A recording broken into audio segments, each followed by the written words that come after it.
Have you ever had the feeling that something is wrong with reality itself? Not with politics, not with the news, but with the way time passes, how events repeat themselves, and how coincidences behave strangely. It's as if the world around you is not a stable foundation, but a program that someone is running faster and more carelessly. In the last few years, more and more people have started to say the same thing. Time feels broken. Reality doesn't feel solid anymore. It's like we're living in the final season of some show. Tonight, you'll hear stories from people who are convinced the simulation we live in is starting to glitch, and maybe, just maybe, heading toward a reboot. Make yourself comfortable. Let's talk about the end of the simulation. There's a man in his mid-40s who never believed in anything mystical. No angels, no numerology, no matrix. His life was a spreadsheet. Alarm at 7, shower, coffee, the same route to work for over 10 years.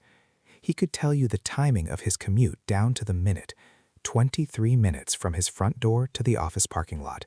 Not about 20, not roughly, exactly 23. He checked it hundreds of times. And then, starting in late 2025 and into 2026, something changed. He was still waking up at 7, still leaving at the same time, still catching the same traffic lights, the same lines of cars. But when he glanced at the clock as he parked, it didn't say 7:23 anymore. It said 7:15 or 7:16, sometimes even 7:14. At first, he thought his clock was off. He synced it with his phone. He synced his phone with the network. He checked the time on the radio, on his laptop at work, on the office wall clock. Everything lined up. The numbers were correct. And yet he kept arriving too early without ever feeling that he'd gone faster. His body knew the rhythm of that commute. It knew when 23 minutes had passed. Now it felt like 15. The route was the same. The distance was the same. The traffic was the same. Only his experience of time had shrunk. He went online expecting to find nothing. Instead, he found hundreds of posts from people saying almost exactly the same thing. I feel like my days are shorter. I used to be able to do so much more in 24 hours. Nothing changed in my schedule, but somehow I'm getting less and less done. Scientists have published studies about record short days on Earth, fractions of a second shaved off the planet's rotation. Officially, it's tiny, barely measurable. But millions of people insist they feel something much bigger, like someone quietly turned the speed of life up by 10 or 20%. If you were running a simulation and wanted to save computing power, one of the simplest tricks would be to speed it up just enough that the characters don't quite notice. Maybe that's all this is, human perception being weird. Or maybe it's the first sign that someone has started turning a dial. A woman in her early 50s had always laughed at so-called angel numbers. Sure, once in a while she'd see 11:11 on the clock, smile, make a wish, and move on. It was cute, harmless, coincidence. But in 2026, the coincidences stopped feeling random. She started noticing repeating numbers everywhere. 11:11 on her phone, 22:22 on the microwave, 3:33 on the car dashboard. Her grocery receipt came to 33.33. Her online order number was 111. The total steps on her fitness tracker at the moment she checked it, 5555. Once or twice is nothing, but she began seeing this 5 or 6 times a day, every day. She tried to ignore it. She told herself, my brain is just looking for patterns. But every time it happened, she felt a tiny jolt in her stomach, as if something were tugging at her attention. Look here, see this, don't miss it. She turned to the internet and found thousands of people describing the same experience, especially in the last 1 or 2 years. I never cared about numbers, but now they're everywhere. I feel like the system is trying to highlight something in its own code. Why did this start only recently? Psychologists can explain this as selective attention. When you focus on something, you see it more. That's true. But here's the strange part. For decades, most of these people never noticed repeating numbers at all, and suddenly, around the same period, they start seeing them constantly. If you wanted to send a subtle global notification inside a simulation, you'd probably use the one thing everyone checks dozens of times a day, the clock. Maybe it's nothing. Or maybe the system is nudging us. Wake up, pay attention, a major update is coming. You can still call all of this psychology. but as we move further, it becomes harder to shrug off. There's a man in his late 40s who has been a news junkie his whole life. He remembers major events, wars, crashes, crises. They were spaced out. One big story, then months or years of relative quiet. Each event felt unique. Starting around 2024, he began to notice something unsettling. The headlines started to blur together. Same phrases, same patterns, same structure. A crisis like never before. Unprecedented event. Experts warned this could change everything. He thought it was just lazy journalism until he started saving screenshots. A year later, he took an old headline and put it next to a new one. The names were different, the countries were different, but the text was nearly identical, down to the adjectives, the rhythm, the quote placement. He kept comparing. More and more new stories looked like slightly edited copies of older ones. Same scare, different date. It reminded him of something from video games. When developers get tired, they reuse old quests. They change the setting and a few details, but the mission is fundamentally the same. History is cyclical, yes, we repeat patterns. But this didn't feel like natural cycles, it felt like reusing templates. If our reality were running low on creative resources, wouldn't this be how it looked? Same script, new skin. Then there's the archivist. He is 57 and has spent his entire life working with official documents, databases, and historical records. He doesn't trust human memory, he trusts files. For decades, he has worked with certain reports and statistics so often that he remembers specific numbers by heart. He can picture tables from old PDFs just by closing his eyes. In early 2026, he goes back to one of those familiar documents to check a figure he's quoted many times, and the number is different. Not slightly updated, not corrected with a note, just different, as if it had always been that way. He assumes he's mistaken and opens an old backup. Same new number. He checks a copy he saved years ago on a separate drive, offline, never touched. Same new number again. He asks two older colleagues who worked with the same data. They both remember the old figure clearly, and they remember him using it in presentations. But now, none of them can find a single trace of it. Every digital copy, every archive, every backup shows the new version.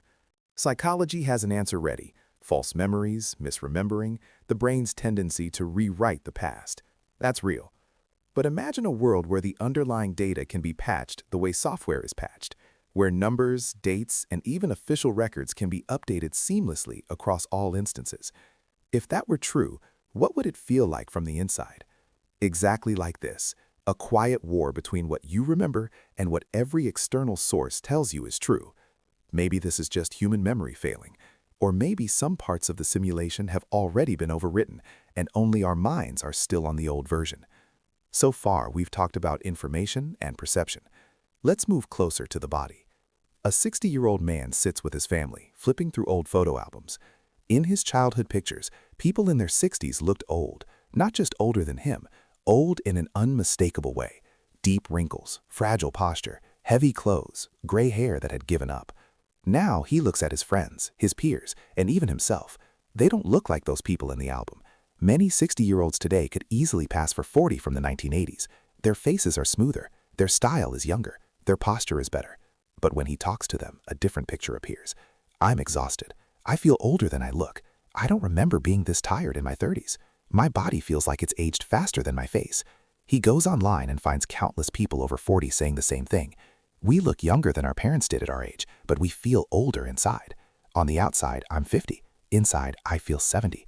Science explains this with stress, diet, lifestyle, medicine, and cosmetics, and that's partly true. But if you think in terms of a simulation, another image emerges. It's as if the graphics engine has been upgraded. The character models look better than ever, but the underlying system that manages energy and wear is running hot. The frame rate is smooth, but the processor is screaming. The surface has been polished. The core is burning out. Next, there's a very practical man, a 50-year-old accountant. He doesn't believe in conspiracy theories. His job is to make numbers add up, not to hunt for hidden patterns in reality. For over 20 years, he has kept a simple habit. Every day, he writes down what he did and how many tasks he completed. Not out of obsession, but out of discipline. Looking back through his notebooks, he sees that 10 or 15 years ago, he regularly completed 30 or more meaningful tasks in a day. Now, with the same working hours, the same routines, and no major health problems, he struggles to reach 15. He isn't spending more time on entertainment. He isn't sleeping more. The hours are there, but the amount of life inside those hours has shrunk. His description is haunting. Back then, a day felt like a long hallway. I could see morning, afternoon, and evening stretching ahead of me. Now, each day feels like a narrow tunnel. I step in, I blink, and it's already night. He shares this online and finds thousands of comments from people in their 40s, 50s, and 60s. I used to get so much more done. It's like time collapses. My days feel shorter even though the clock still says 24 hours. Psychology tells us that perception of time accelerates with age. That's real. But why do so many people across different countries and cultures report the same intense compression, specifically in the last few years? If you were running out of resources in a simulation, wouldn't you try to cram more ticks into fewer subjective moments? The characters would still see the same clock, but they'd live less per hour. With all of this happening, something else has started to spread. A quiet, heavy feeling that we're approaching some kind of end. Not the end of the world in the classic apocalyptic sense, more like the end of a version. In earlier decades, doomsday talk came mostly from fringe groups, teenagers, or specific religious communities. Today, you can hear it at family dinners, in office kitchens, on park benches. People in their 40s, 50s, and 60s, people who used to plan for retirement and grandkids and long, slow decades ahead, suddenly say things like, "It feels like we're living in the last season. This doesn't feel like a world that's going to last another 50 years. I don't know why, but I can't picture myself old in this reality." Surveys show a growing percentage of people who believe the world has fundamentally changed in the past 5 to 7 years, not just politically or technologically, but ontologically. They say, "It doesn't feel like the same reality I grew up in." New phrases start appearing in everyday language: end of the simulation, final patch, last build. Of course, this can be explained. We're overloaded with information, facing global crises, climate change, economic instability. It's natural to feel like everything is falling apart. But again, the question isn't whether an individual feels this.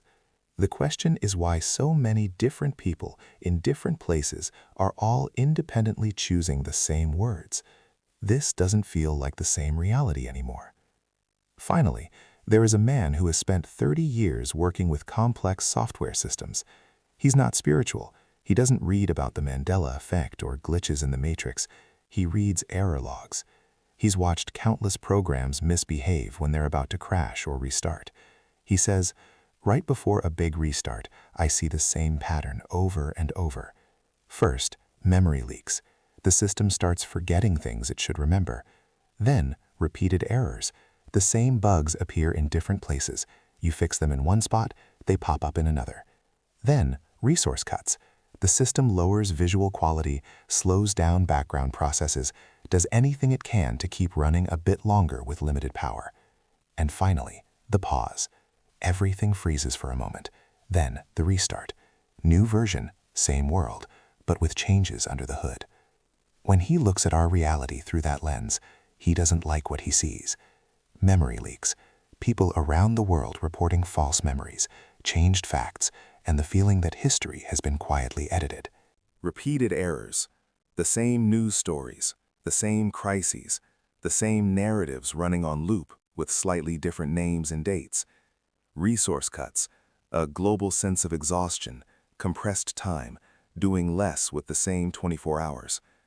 On top of that, he looks at the viral videos of glitches, people disappearing and reappearing on camera, objects phasing in and out in a single frame, strange distortions on security footage that no one noticed in the moment, but that show up clearly on playback. Individually, he can explain each case: compression artifacts, editing, camera errors. But taken together, as a pattern, his professional instincts whisper something he doesn't want to admit. This looks like a system under strain, not breaking completely, not yet, but walking on the edge of a large-scale restart. He's not claiming to know anything for sure. He's just saying that if this were a simulation, this is exactly how he'd expect it to behave when it's running out of memory and time. Of course, there are rational explanations for everything you've just heard. Psychology can explain déjà vu, false memories, and the feeling that time speeds up with age. Statistics can explain repeating numbers and improbable coincidences. Sociology can explain why so many people feel like the world is ending when the news cycle is permanently set to crisis. If you want a purely scientific story, you can have it. But there's an uncomfortable fact that remains. More and more people across the world, especially those over 40 who remember how it used to feel, are quietly saying the same sentence. Something is wrong with reality. Maybe it's just the stress of our era. Or maybe, just maybe, we are living through the final phase of a particular version of reality, a build number that's close to its expiration date. If this is a simulation, the end might not look like fire in the sky or cities collapsing. It might look exactly like what we're experiencing now. Days that feel shorter, memories that don't match the records, events that repeat with minimal variation, a growing sense that the script is getting sloppier, the actors more tired, the set cheaper, the illusions thinner. And then, one day, without warning, a quiet pause, a reboot, a new version. Most of us wouldn't even remember the previous one. So here's the real question. What is more frightening? To believe that all of this is just your brain misfiring under pressure? Or to believe that these are the first warning signs that the simulation is about to restart? Maybe there is no simulation. Maybe this is the only reality there is, and we're just struggling to adapt to a world changing faster than our minds can handle. But if you've ever looked at the clock and felt that a chunk of your day simply vanished, if you've ever compared your memory of an event to the official version and felt like someone edited the past, if you've ever had the sense that you're living in a world that quietly shifted sometime in the last few years, then you already know how hard it is to just wave all of this away. Now it's your turn. What strange things have you noticed in your reality? Moments where time felt wrong, where facts didn't line up, where coincidences were a little too perfect to ignore. Share your stories in the comments, especially if you're old enough to remember how different the world used to feel. If you recognized yourself in any of these stories, hit like, subscribe, and turn on notifications. Because whether or not this is a simulation, one thing is certain. The way we experience reality is changing rapidly. And if this is the final version of this world, this might be our last chance to talk about it while we're still inside. Thank you for watching.